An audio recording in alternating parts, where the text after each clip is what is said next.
Alrighty. So, as I already said, my name is Daniel Moreno. I'll be presenting on the definition of cybersecurity, using it as a framing device and jumping off point to give everyone a slightly better understanding of just how broad security really is and some of the terminology you might encounter. There's no place better to start than with the massive industry and government definitions for cybersecurity. As you can see, these definitions vary wildly in focus and length. Interestingly, there's actually a paper describing how longer definitions of cybersecurity are more useful, which will be relevant later. Some definitions treat security as the equivalent of police or military for cyberspace. Others focus on the CIA triad and a business environment, or even go beyond the triad. A few place digital psyops and infoops within the scope of cybersecurity. Every region of the world favors different things, and this is just a small sampling of the hundreds of definitions. The US government alone has at least 5 distinct definitions that it officially recognizes, depending on the agency.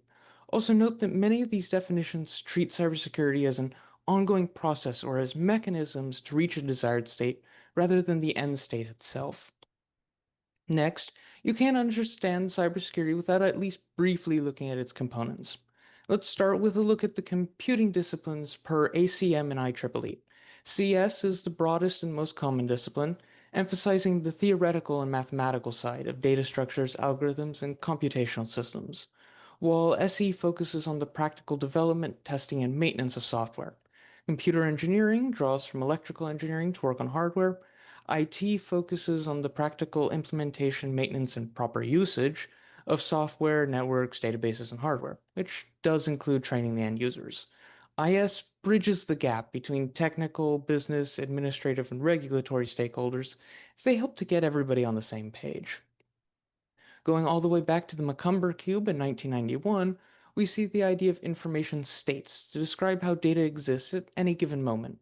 Each infostate has different vulnerabilities and different ways to protect it.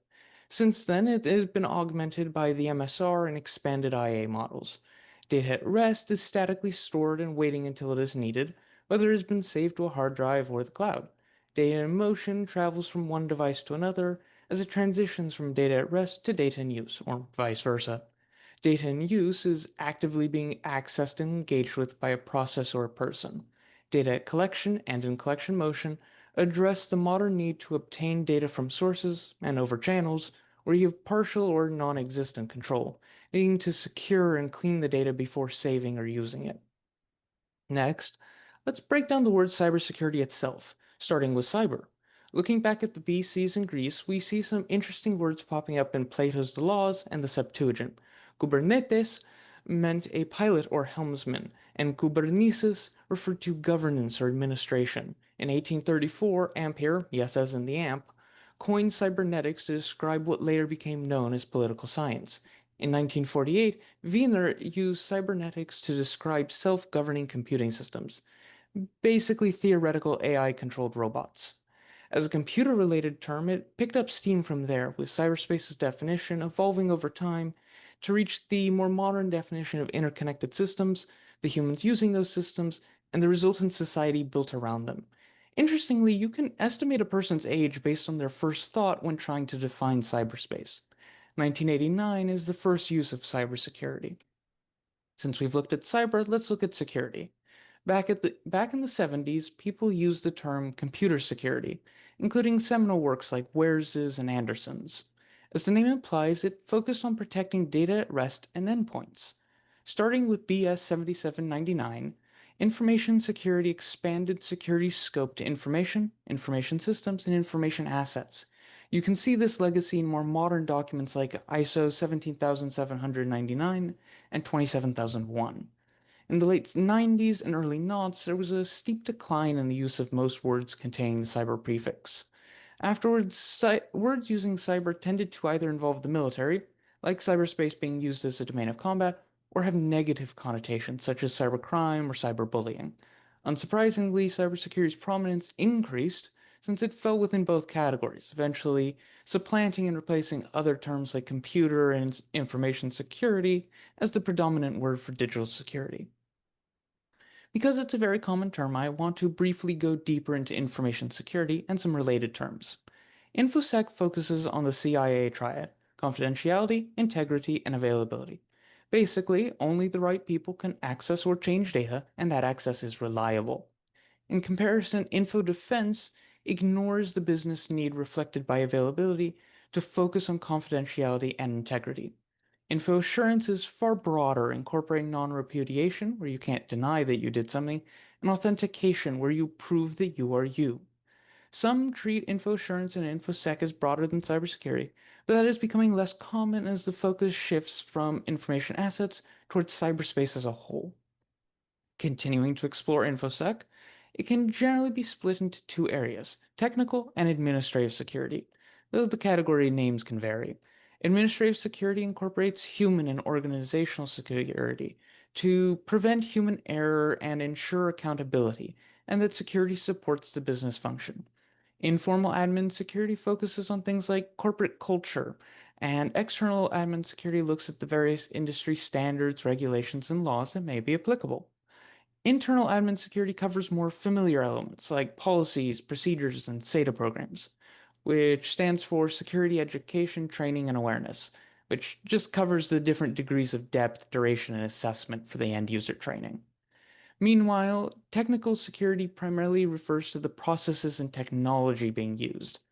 Physical security is your guards, gates, and guns, along with things like fire suppression systems and cameras.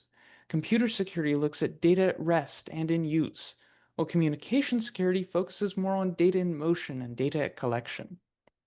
When asked about security or InfoSec, most people think of IT security, or even the more narrow computer security.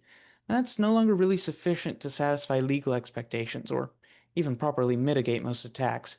You may be beginning to see the gap in these definitions, which cybersecurity addresses, while separating itself from the historical preconceptions that hold InfoSec back. Looking at another term, component level security refers to technology hardening to decrease the likelihood of compromise or failure and minimize the damage from such an event. Each form of component level security can be mapped to each of the earlier computing disciplines. CS focuses on security during the conceptual and mathematical stages. SE provides application security during and after the software development lifecycle. CE emphasizes Internet of Things, hardware, and embedded security. IT emphasizes endpoints and IT infrastructure that would otherwise be hidden from the end users, whereas IS focuses on end user applications like productivity software.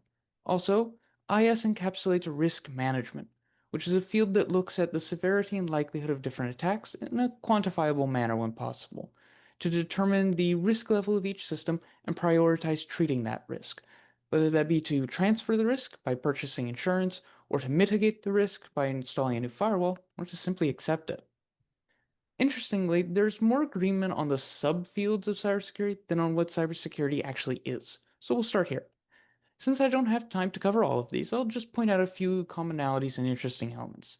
We see risk management popping up a lot, with some treating that as a cohesive process and others breaking it down. One even breaks down the types of risk treatment within risk management, like splitting up the control categories and including risk transference under the insurance label. To briefly focus on one point, business continuity is an administrative control that looks at how you keep operating while conducting disaster recovery, where incidents are any security issue, and disasters are incidents that halt operations at a particular site. Maybe a fire, maybe a cyber attack. To clarify something else, controls are just any technology, processes, and the like that we introduce to mitigate or reduce risk. Moving along, Parrish's list of controls reflect the earlier list of InfoSec subfields and the explicit InfoSec focus we see over in IISP. Also, we can see various attempts to address the human and end user aspect of security. In addition, we can see various ways to ensure that security doesn't stop working or become outdated. After all, the legal and threat landscapes are constantly shifting, which has to be accounted for.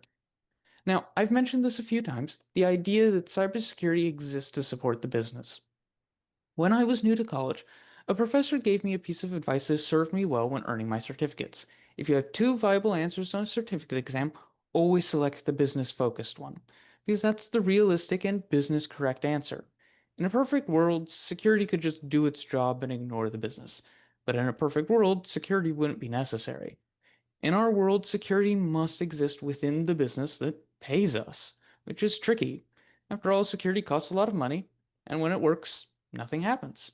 Security is only visible when it fails, as it inevitably does because we can't prevent all attacks forever, or when it runs afoul of IT's priorities, namely improving efficiency and reducing the annoyance of normal users. If you take a cryptography class, for example, you learn that many common cryptographic schemes are weaker than existing alternatives, but are still used because they're much faster or because that's a scheme companies have always used. That's why I've mentioned risk management so much. It helps security justify its existence within the business and maximizes security's usage of the limited resources it will be granted. If we combine all of that into one sentence to define cybersecurity, you get this big run on sentence. Cybersecurity is all of the laws, policies, standards, guidelines, practices, processes, actions, trainings, technologies, tools, safeguards, and controls continuously implemented and maintained in accordance with quantifiable probabilities to maximize resource usage in a cost limited environment.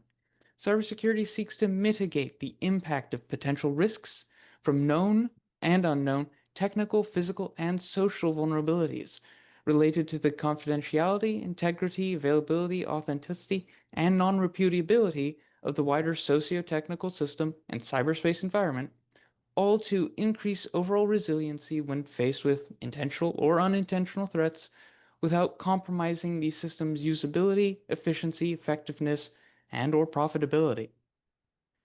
If you'd like to read into any of this further, I've put a few of my sources on the last slide in no particular order. Thank you for your time tonight. I'll be in the Discord if you have any questions, comments, concerns, and or wild outbursts.